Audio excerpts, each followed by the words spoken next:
Good afternoon, ladies and gentlemen. You're welcome to Translation and Interpretation. I'm Togo David, translator and interpreter. We have some expressions that seem similar, but they are different in contextual meaning. And when you gaze, you see that at the end of the word, they are also different.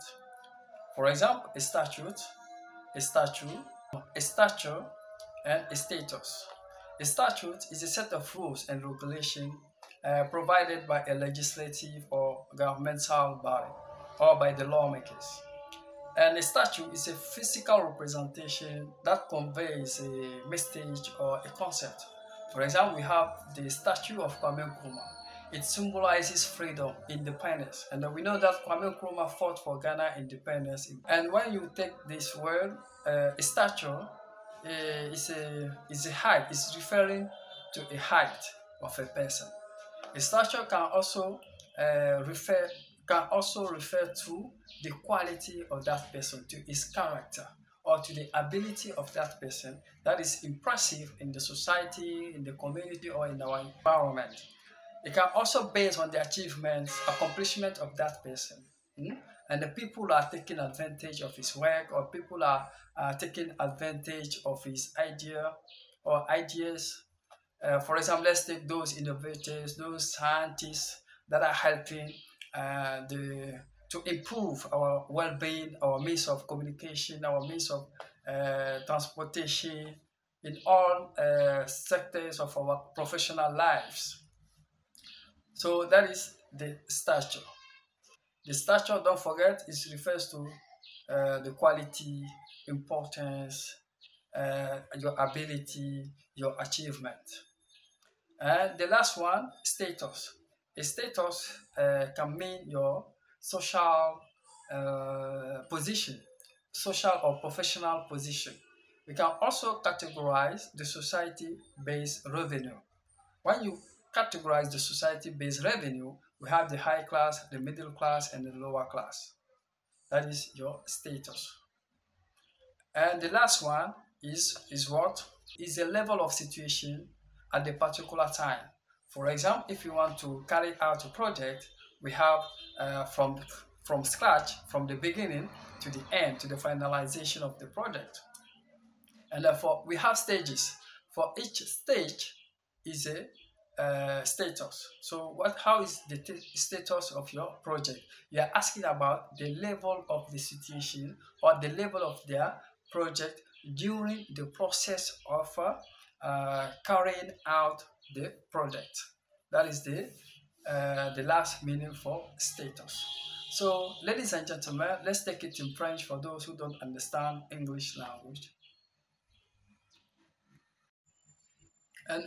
And we have these three verbs: to insure with in at the beginning, to insure with en, and to assure. To insure with in is a financial protection against loss, damage, or injury. So if you want more details about that, kindly go back to those videos concerning the insurance policy. And then the second one, to insure with en at the beginning, is based on certainty. You are sure of something that you are saying. You are sure of what will happen, or you are sure of what will come out. That is to insure with en at the beginning. And to assure is based on confidence. It's based on guarantee. You are confident that something will happen, or you are confident on fulfilling a promise. For example, to assure somebody, to make him confident that something will happen. So to assure is based on confidence. To insure is based on certainty. To insure with in at the beginning is based on financial protection. Bonsoir mesdames et messieurs, vous êtes les bienvenus au programme de traduction et d'interprétation. Je suis Touré David, traducteur et interprète. Nous allons voir ces expressions qui prêtent deux fois à confusion par rapport au sens. Mais à l'écrit vers la fin, tu vas voir une différence. Maintenant, un statut, ça veut dire le statut par rapport aux réglementations, aux lois, aux principes. d'une autorité, soit législative, gouvernementale ou institutionnelle. Maintenant, le deuxième, ça c'est la statue, ça c'est la statue, représentation physique d'une personne qui symbolise un concept ou transmet un message. Par exemple, nous avons la statue de Kwame Nkrumah. Tout le monde sait que Kwame Nkrumah s'est battu pour l'indépendance du Ghana en particulier et de toute l'Afrique en général. Maintenant, pour le troisième, stature, ça c'est la carrure, ça c'est la taille ou la hauteur de quelque chose ou son envergure. Par exemple, quand on dit the stature of this person is impressive, c'est que la taille de cette personne est impressionnante. Mais la statue peut, stature peut prendre un autre sens aussi, qui est de l'importance de la personne dans la société, dans une communauté, dans un environnement. Son importance, son habileté, sa qualité, son caractère intègre, ça peut aussi signifier cela. Jusqu'à l'accomplissement aussi par rapport aux actes posés et que les gens en bénéficient de l'utilisation de son travail, où les gens prennent de l'avantage sur son travail et il a beaucoup contribué pour la communauté, pour le bien-être des gens ou l'amélioration des conditions. Par exemple, ceux qui créent, ils innovent les appareils, les téléphones, les télés, ainsi de suite. Donc ça, c'est leur importance à travers leur accomplissement. Status, ça c'est le niveau social de la personne, ou bien le niveau professionnel, ou bien sa catégorie professionnelle. Ça, c'est status.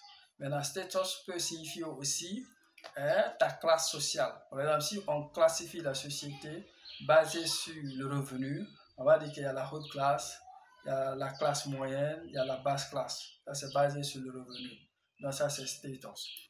Maintenant, quand il s'agit aussi d'une situation particulière à un moment donné, compte tenu d'une évolution, de l'évolution de quelque chose, d'un projet ou d'un projet de développement ou d'un projet à réaliser. Supposons ici c'est la lutte contre la pauvreté, donc il y a des étapes à suivre. Dans chaque étape, c'est ce qu'on appelle en anglais status. Donc, quel est le niveau au fait de votre situation ou quel est le niveau de votre projet. Donc, c'est ce que veut signifier, c'est ce que signifie status dans ce cas. Donc, on a aussi les trois mots to insure avec IN au début, qui est la protection financière contre les pertes, les dommages, les blessures et ainsi de suite. Donc, si vous voulez beaucoup plus de détails, vous pouvez regarder dans les anciennes vidéos concernant la police d'assurance. Mais là, to insure avec EN au début, ça c'est basé sur la certitude que quelque chose se passera, quelque chose se produira. Donc tu es sûr et certain que cela va arriver. Maintenant, to assure, ça c'est basé sur la garantie, sur la confiance. Tu es confiant que quelque chose va arriver, tu vas faire quelque chose. Donc en résumé, to assure, c'est basé sur la confiance. To insure, avec EN au début du mot, ça c'est basé sur la certitude. To insure, ça c'est basé sur la protection financière contre les pertes, dommages et blessures.